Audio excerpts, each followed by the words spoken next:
story. The blue light from the monitor cast harsh shadows across Warren Fletcher's face as he sat in his home office, the quiet hum of his computer the only sound breaking the 2 a.m. silence. His posture remained perfectly still, fingers hovering over his wife Linda's unlocked phone, a careless mistake on her part, leaving it charging in the kitchen while she slept upstairs. 20 years of analyzing market patterns had honed his ability to spot irregularities, and the messages between Linda and his brother James practically screamed at him.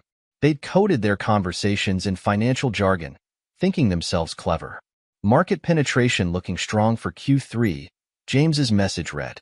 Overnight positions extremely favorable. Warren's jaw tightened as he scrolled through months of similar exchanges. The timestamps told their own story messages sent during family dinners, during their anniversary dinner, even during Matt's birthday celebration. I hear creaking footsteps, Linda wrote in one message. Having to maintain position until coast clear. Meet tomorrow instead? Copy that. Standard rendezvous point. Don't forget to clear chat history this time, James replied. The door behind Warren burst open, fluorescent light from the hallway flooding in. Matt, his 15-year-old son, stood there in rumpled pajamas, face twisted in adolescent fury. What are you doing? Matt demanded, storming into the office. Mom's phone? Seriously? Warren turned slowly, keeping his expression neutral. You should be in bed, Matt. So you can spy on Mom some more? Matt's voice cracked with anger. She already told me what's going on. Uncle James is helping her diversify her portfolio since you're too controlling about money. She warned me you might pull something like this. Did she now? Warren's voice remained steady, even as his fingers tightened around the phone. And what else has your mother been telling you about me? Matt crossed his arms, chin jutting out defiantly. The truth that you're pathetic and paranoid. That you can't stand anyone else having any control, especially since Uncle James made partner before you did. Mom needs someone who actually listens to her. Warren rose from his chair, pocketing Linda's phone in one smooth motion. The movement made Matt take an involuntary step back, despite his bravado. Go to bed, Matt. Warren walked past his son, each step measured and controlled. She's right about you. Matt shouted after him. You're always like this, controlling everything, suspecting everyone. No wonder she needs someone else to talk to. At least Uncle James treats her like an actual person. Warren continued down the hallway, letting Matt's words echo behind him. His son's voice, so similar to James's, only strengthened his resolve. Linda had played this perfectly, turning their son against him before he'd even discovered the truth.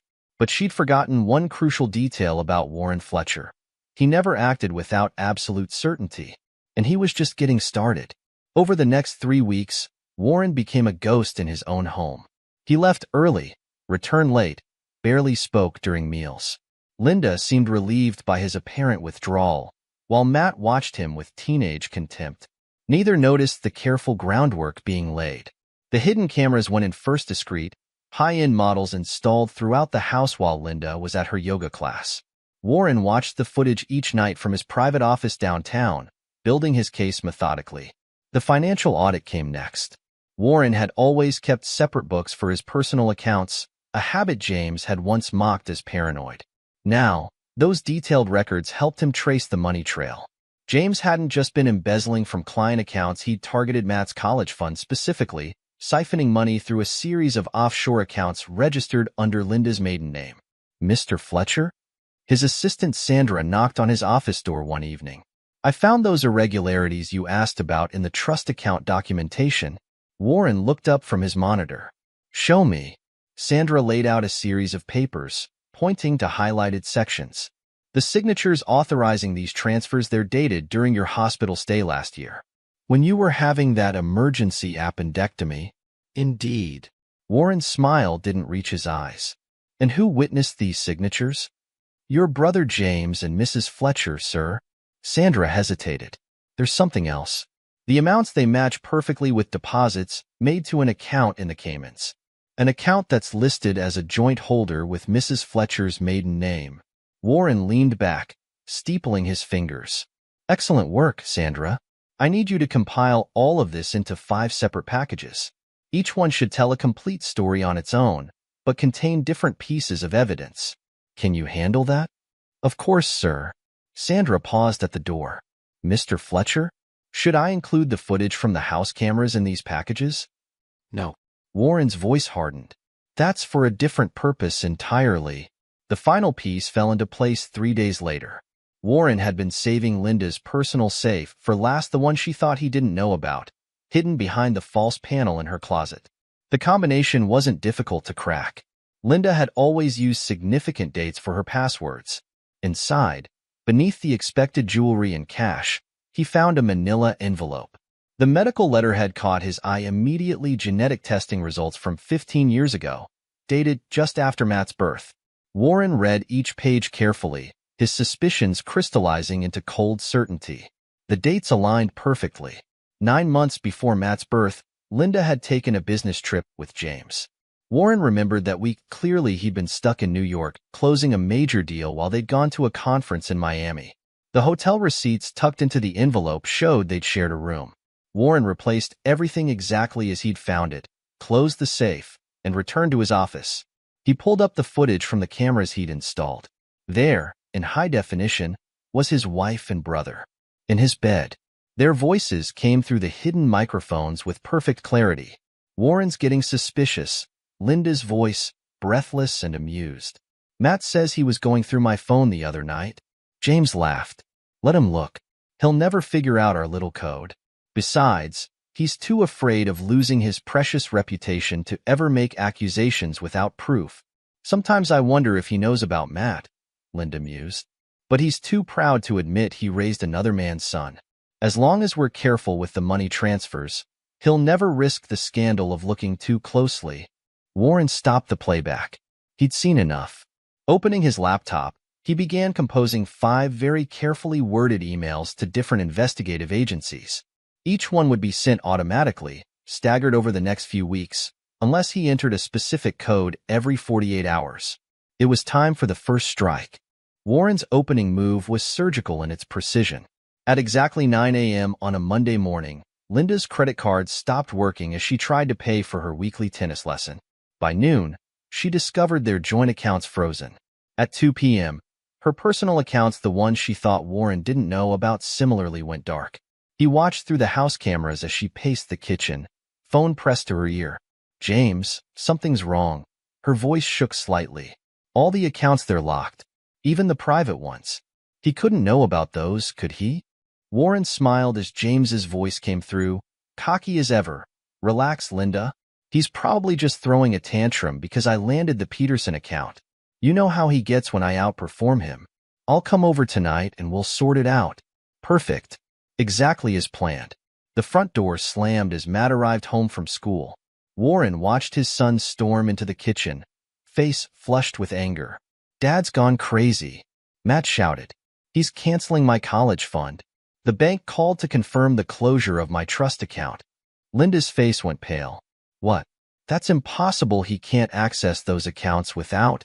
She trailed off, realization dawning. Warren zoomed in on her expression, savoring the moment she understood just how thoroughly she'd been outplayed. Without what, Mom? Matt demanded. What's really going on? Nothing, sweetie. Linda's recovery was quick, but Warren caught the tremor in her voice. Your father's just being difficult. Uncle James is coming over tonight to help sort everything out. Warren switched cameras to follow Matt as he stormed upstairs, pulling out his phone. The boy's angry voice carried clearly through the hidden microphones. Dad, what the hell are you doing? Call me back, you coward. You can't just destroy our family because you're jealous of Uncle James. Warren picked up his office phone, dialing his son's number. Matt answered on the first ring. Finally, what is wrong with you? Mom's crying downstairs. Is she? Warren's voice remained perfectly level. Interesting timing, considering the Peterson account James just landed was a sting operation set up by the SEC. The indictments should be hitting the news any minute now. What? You're lying. Uncle James would never. Check your phone, Matt. Breaking news should be coming through right about now. He heard Matt's sharp intake of breath as the notifications started flooding in. Major financial news networks breaking the story of James Fletcher, rising star hedge fund manager, caught in a massive fraud scheme. You did this? Matt's voice cracked. You set him up? No, Matt. He did this to himself. I just made sure he couldn't hide it anymore. Warren paused, letting that sink in. You chose your side. Remember that. He ended the call and turned back to his monitors. Right on schedule, James's car was pulling into the driveway. Warren switched to the kitchen camera, watching as his brother burst in, his usual swagger replaced by barely controlled panic. Linda, we have a problem, James started. I know. Linda cut him off. Warren's frozen everything. Even the accounts you set up for me. How did he? Forget about that. James ran his hands through his hair. The SEC just raided my office. They're saying something about the Peterson account being a front. They have documentation going back months. Warren leaned back, allowing himself a small smile as he watched them spiral into chaos. The first domino had fallen exactly as planned. His phone buzzed right on schedule. The first of his 5 carefully prepared evidence packages had just been delivered to the FBI's Financial Crimes Division. Some people thought revenge was best served cold. Warren knew better. Revenge should be served methodically, precisely, with each element building on the last until there was nowhere left to hide. And this was just the beginning. The morning sun cast long shadows through the Fletcher mansion's windows as Linda descended the stairs, her silk robe trailing behind her. The house felt different, emptier somehow. She'd noticed Warren's closet cleaned out last night, but assumed he'd merely moved his things to the guest room. Warren? Her voice echoed through the quiet house. No response. She found the manila envelope on the kitchen counter, her name written in Warren's precise handwriting. Inside were divorce papers, along with a settlement offer that made her eyes widen. Full ownership of the house, a generous monthly allowance, and several investment properties transferred into her name. Linda's laughter echoed through the kitchen as she dialed James's number. He ran. Can you believe it? Left me divorce papers and rolled over like a good boy. What are the terms? James's voice crackled through the speaker. Everything I could want. The house, properties, monthly payments. Linda flipped through the documents. He's not even contesting anything. Must be terrified of what would come out in court. Send me copies. I'll have my lawyer review them, but this could be perfect. The great Warren Fletcher, slinking away in the night. James's smugness carried clearly through the phone. Guess he wasn't as tough as everyone thought. Matt wandered into the kitchen, eyes red from lack of sleep. Dad's really gone? Linda wrapped an arm around her son's shoulders. It's for the best, sweetie. Your father. He couldn't handle the truth about himself. But don't worry, Uncle James and I will make sure you're taken care of. There's an envelope for Matt, too, James noted, reviewing the paperwork Linda had sent. Says not to open it until his 18th birthday. Probably some pathetic attempt at explanation, Linda scoffed. Matt, darling, you don't have to keep it if you don't want to. Matt took the envelope, turning it over in his hands. Despite everything, his father's handwriting stirred something in him. Memories of learning to write his name, Warren patiently guiding his hand. He tucked the envelope into his pocket without comment. The next few weeks passed in a blur of lawyers and paperwork. Linda signed everything without contest, eager to begin her new life. She didn't notice her country club friends' subtle withdrawal, or how her lunch invitations went unanswered with increasing frequency. We should celebrate, James declared one evening, lounging in what had been Warren's favorite chair. Show everyone that we've nothing to be ashamed of. Host a party right here. Linda's eyes lit up. Perfect. We'll invite everyone. Make it clear we're not hiding. Mom, Matt interrupted from the doorway. The Petersons just canceled my standing invitation to their lake house. They said they've heard things. Darling, they're just jealous. Linda waved dismissively. People love to gossip. Once they see how well we're doing, they'll come around. But they didn't. The party invitations met with a wave of polite declinations. Even Linda's oldest friends suddenly had prior commitments. It's fine, James assured her, though his voice held a note of uncertainty. We'll show them. I'm closing a huge deal next week. That'll shut them up. Neither noticed the subtle changes happening around them. How credit card companies began questioning charges. How business associates started requiring additional documentation for routine transactions. How whispers followed them at restaurants. Warren's ghost lingered in every suspicious glance, every unanswered call, every closed door. But they celebrated anyway, convinced they'd won. They never saw the shadows closing in. From his minimalist office overlooking Seattle's waterfront, Warren orchestrated their destruction with the precision of a chess grandmaster. Multiple screens displayed real-time updates of his various initiatives, each one designed to tighten the noose around James and Linda's necks. Mr. Fletcher? His new assistant, Rebecca, entered with a tablet. The SEC just scheduled James's hearing for next Tuesday. Coincidentally, during the investor meeting he's been planning for months, Warren's smile was razor-sharp. Interesting timing. Has he tried rescheduling? 3 times. Each attempt was denied due to administrative errors. Also, an anonymous source just provided the Washington Post with documentation about his involvement in the Peterson scandal. Make sure that breaks during the charity gala Linda's hosting next weekend. Warren pulled up a calendar. Speaking of which, how many guests have canceled so far? 70%, sir. Most cited unexpected conflicts after receiving those anonymous emails detailing the length of the affair. The screen showed various angles of James's office as SEC agents executed another raid. Warren watched his brothers FOD crack as they uncovered each carefully planted piece of evidence. The timing was crucial, each revelation designed to maximize impact. Sir? Rebecca hesitated. The latest surveillance shows Linda attempting to access the offshore accounts. Right on schedule.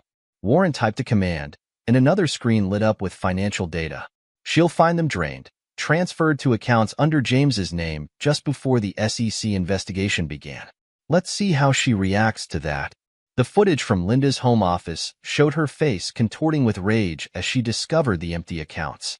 Her phone call to James was immediate and heated. You bastard. Her voice crackled through the surveillance feed. Those were my accounts. My money. Linda, I can explain, James started. Explain? The SEC is breathing down our necks. Every account is frozen. And now I find out you've stolen my safety net? I trusted you.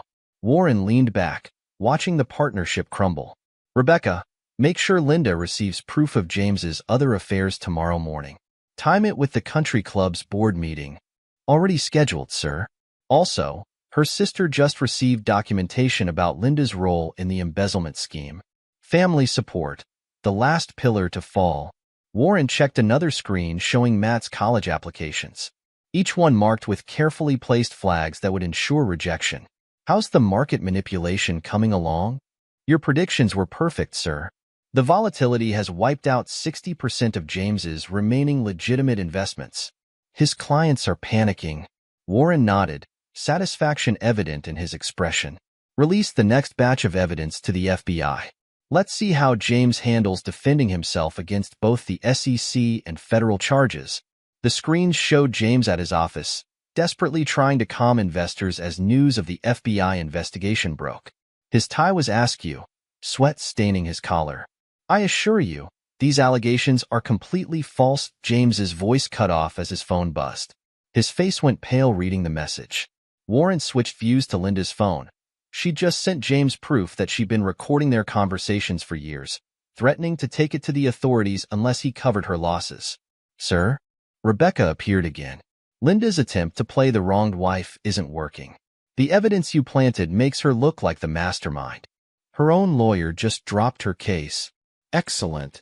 Warren pulled up another file. Time for Phase 3.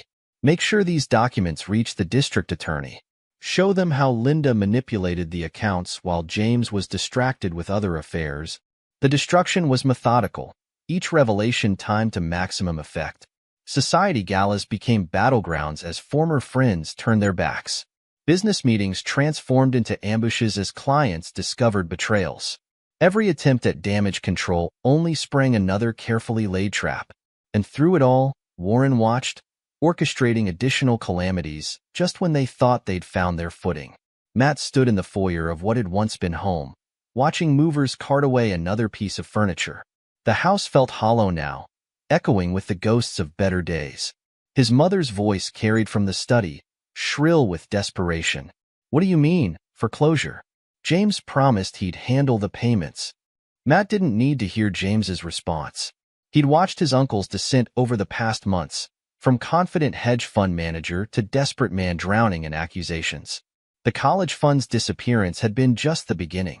Master Matthew Thompson, their butler of 15 years, stood at attention. I'm afraid this will be my last day. Your mother's checks have been unreliable. I understand, Thompson.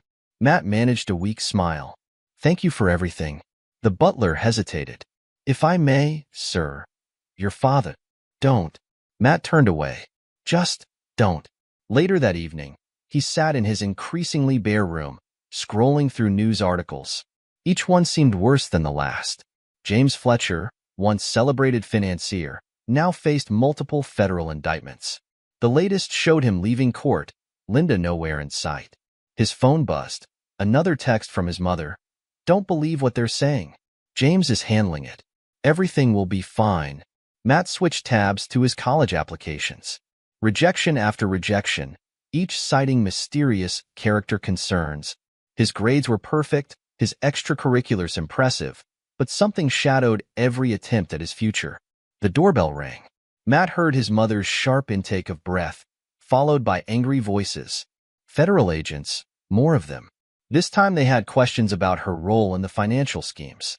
Mrs. Fletcher, one agent's voice carried upstairs, we have evidence suggesting you were more than just an innocent spouse.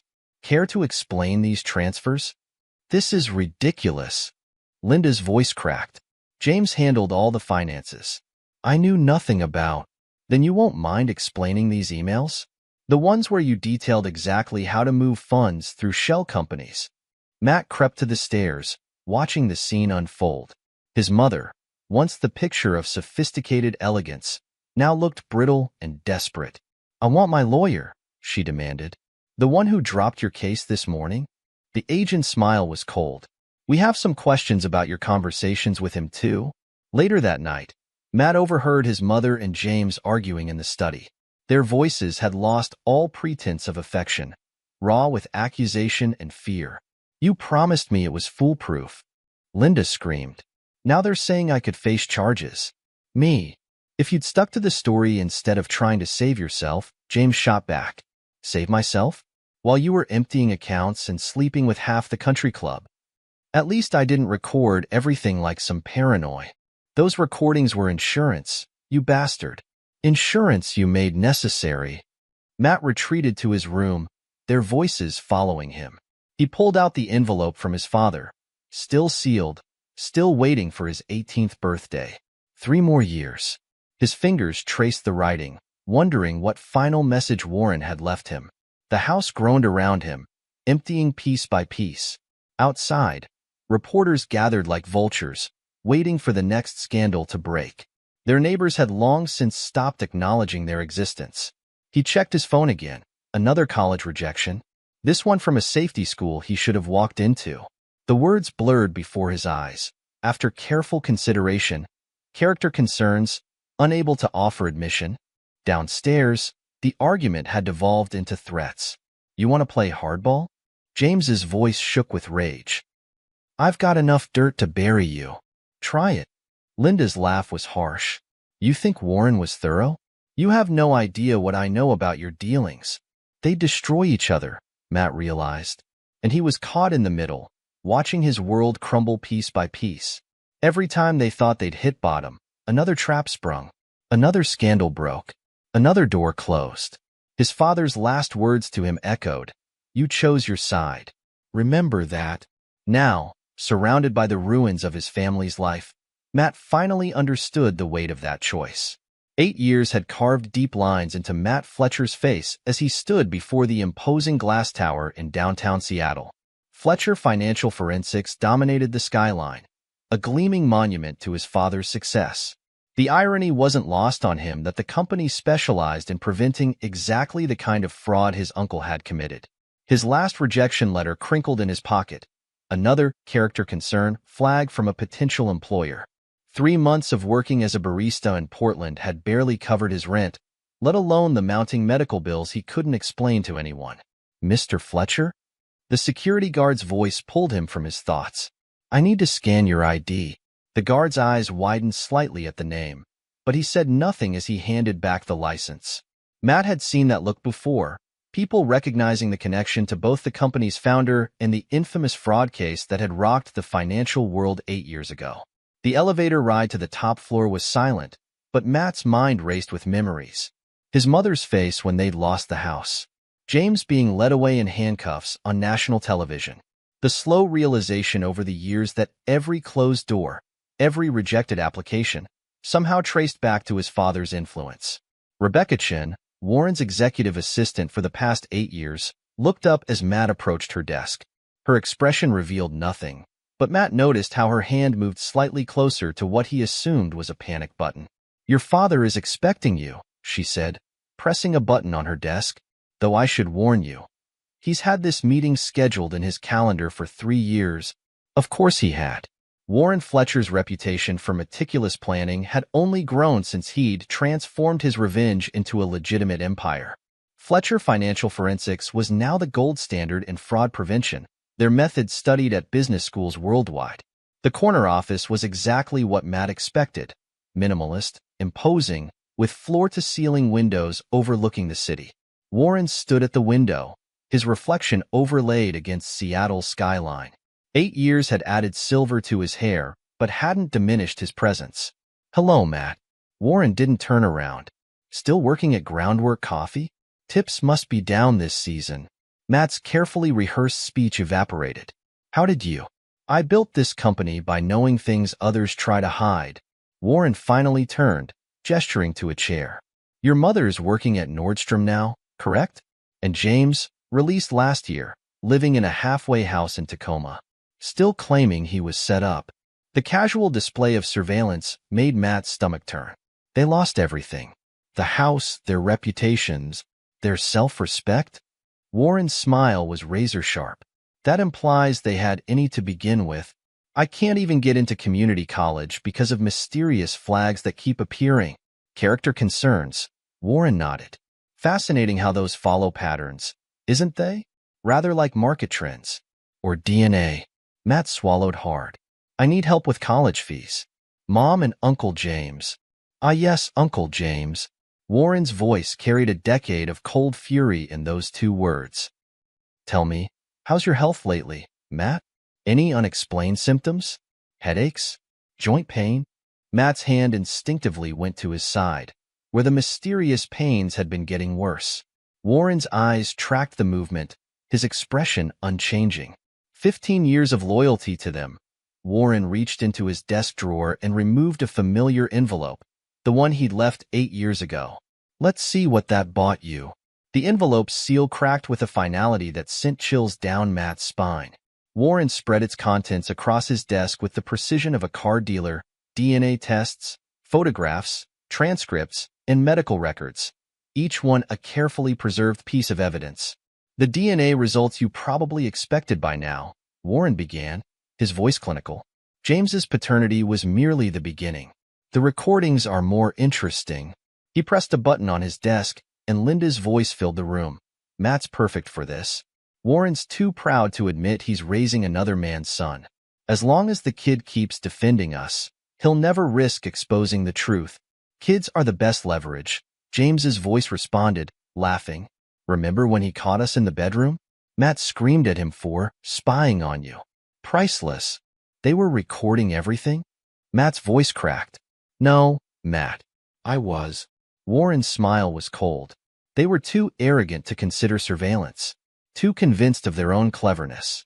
Would you like to hear how they planned each manipulation? How they coached you before family dinners? Or perhaps the discussion about hiding your medical history? Matt's hands shook as he picked up a medical report. What medical history? The genetic testing Linda hid wasn't just about paternity. James's family has a history of hereditary spastic paraplegia, a condition that's treatable if caught early. They knew the risks, chose to hide them to protect their affair. The room seemed to spin as Matt read the medical documentation. The mysterious symptoms he'd been experiencing, the pain, the difficulty walking, suddenly had a name and a reason. I was already wealthy again when you got that trust fund letter last year. Warren continued. The rejection was from me. Every closed door, every failed application, all orchestrated. Your beloved uncle taught me about leverage. I just learned to use it better. All this time. Matt looked up, realization dawning. The medical symptoms started right when college applications began. Timing is everything in business, Warren confirmed. And revenge. Matt stared at the medical reports, his future crystallizing in brutal clarity. These treatments, they're expensive. Roughly what your college tuition would have been, Warren agreed. Monthly treatments, ongoing care, specialized therapy. The kind of expenses that would cripple someone working as a barista. I'll denounce them publicly, Matt offered desperately. Tell everyone the truth about what they did. Help you destroy what's left of their reputations. Warren's laugh was devoid of warmth. Now, after 15 years, the statute of limitations on choosing sides has expired. Warren slid one final document across the desk, a comprehensive medical analysis of Matt's condition, complete with treatment protocols and prognosis timelines. Your symptoms will progress, Warren explained clinically. The treatments can slow it down, maybe even halt it at this stage. But they're specialized, expensive, the kind of medical care that requires connections. Matt stared at the treatment costs, the numbers blurring before his eyes. Please, I need help. I can't afford this on my own. No, Warren agreed. You can't. Interesting position to be in, isn't it? Your real father hid your medical history to protect his affair. Your mother chose silence to protect her lifestyle. And you? You chose them. He stood, straightening his tie. I have a meeting. Security will show you out. Dad, wait. If you contact me again, I'll ensure every potential employer knows the full story of your character. Warren's voice was final. Consider it your inheritance. You're really going to let me suffer? Matt's voice cracked. Just to prove a point? You were my greatest investment, Warren said without turning around. And like them, you proved worthless. After security escorted Matt out, Warren returned to his office. Rebecca entered quietly, tablet in hand. Sir, the acquisition documents for biotech innovations are ready. They're the leading researcher in genetic treatments for hereditary spastic paraplegia. Warren studied the file on his screen. A company pioneering treatments for Matt's condition. One signature would give him control of the very treatments his son desperately needed. Close the file, he commanded. Some investments aren't worth making. And the monthly surveillance reports on Matthew? Warren removed the last photo from his wallet. Matt's high school graduation, taken just before everything unraveled. The shredder hummed as it devoured the image. Discontinue them, he decided. The account is closed. Rebecca nodded and left silently. Warren turned to the window, watching Seattle's skyline darken as day faded to night. In the reflection, he could see his empire, built from the ashes of betrayal, fueled by calculated revenge. Every move, every decision, had led to this moment of final reckoning. His phone buzzed. The board was waiting. Warren straightened his tie and headed for the door. There was satisfaction in knowing his revenge was complete, but no joy. Just the cold certainty that justice, like all good investments, had finally matured. In his pocket, Linda's old phone, kept as a reminder, buzzed one final time before going dark forever. The price of betrayal 15 years later epilogue. The fluorescent lights of Nordstrom's employee break room cast harsh shadows across Linda Fletcher Morrison's aged face. At 62, she sat alone during her lunch break, scanning the financial section of the Seattle Times. Her hands trembled slightly. A nervous tic developed over years of watching her life crumble. The headline caught her eye. Fletcher Financial Forensics expands global reach. CEO Warren Fletcher named Financial Times Person of the Year. Her ex-husband's success was inescapable. His company had revolutionized fraud detection, their methods becoming industry standard. Every major financial institution used Fletcher systems. The irony wasn't lost on her. Her betrayal had birthed an empire built on catching people like James. Linda? Her supervisor's voice made her jump. Your break ended 10 minutes ago. The designer section needs restocking. She nodded, quickly gathering her measly lunch remains. After 23 years in retail, she was still just a sales associate. Every promotion attempt mysteriously fell through. Her attempts to find better jobs elsewhere met similar fates. Her tiny studio apartment waited after work, all she could afford on her salary. The country club memberships, luxury cars, and society galas felt like memories from another life. Her own family had disowned her after Warren's evidence exposed the length and extent of her affair. Her phone buzzed, a text from Matt. These were rare now, usually only when his condition flared up. Treatment costs increased again. Insurance won't cover the new medication. Don't bother responding. I know you can't help. Linda deleted the message, her hands shaking worse now. The genetic condition James had hidden, the one they'd both known about but ignored, had progressed exactly as Warren's final documents predicted. Every time she saw Matt struggle with his mobility, guilt ate at her soul. Across town, in a rundown rehabilitation facility, James Fletcher stared out his window. At 65, he was a shell of the confident hedge fund manager he'd once been. Prison had aged him harshly, 8 years for financial fraud, served in medium security where his fellow inmates had particular disdain for white-collar criminals who stole from children's college funds. Mr. Fletcher? A nurse entered with his medications. Your physical therapy session starts in 10 minutes. He nodded silently. The injury from a prison yard accident had left him with a permanent limp. His cellmate had somehow learned about him, hiding his son's medical condition. Karma, as they said, was unforgiving. After his release, he tried returning to finance. Every potential employer, every business contact suddenly remembered urgent appointments. Warren's influence was absolute. The very systems James had once mocked as paranoid now monitored every significant financial transaction globally. His current residence, a shabby room in a state-funded facility, was a far cry from his former mansions. His prison sentence had been just the beginning. The SEC fines had wiped out his hidden accounts. Civil lawsuits from former clients had claimed the rest. The offshore accounts he'd carefully built had mysteriously emptied just before he could access them. He kept a newspaper clipping on his nightstand, Warren's company going public 5 years ago. The IPO had made his brother a multi-billionaire. The same day, James had received final rejection for disability benefits, forcing him to move into state-subsidized housing. Across the country, in a modest Baltimore office, Matt Fletcher reviewed another medical bill. At 45, the hereditary condition had progressed significantly. His mobility was limited, requiring a cane on good days, a wheelchair on bad ones. The treatments delayed the worst symptoms but couldn't reverse the damage from delayed intervention. His computer dinged, another job application rejection. Despite his qualifications, despite years of experience, mysterious concerns still followed him. His current position as a data entry clerk was the best he'd managed, barely covering his basic needs. The treatments alone would have bankrupted him, but they were mysteriously covered by an anonymous health insurance policy.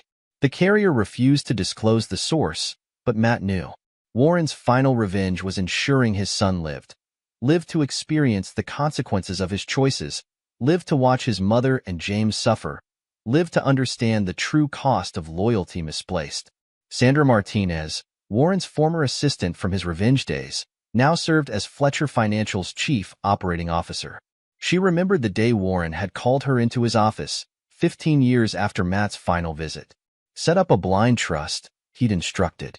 Anonymous health insurance coverage for Matthew Fletcher. Premium treatments, best specialists. He lives with it, but he doesn't suffer unnecessarily. That's not the point. Yes, sir, she'd responded, understanding perfectly.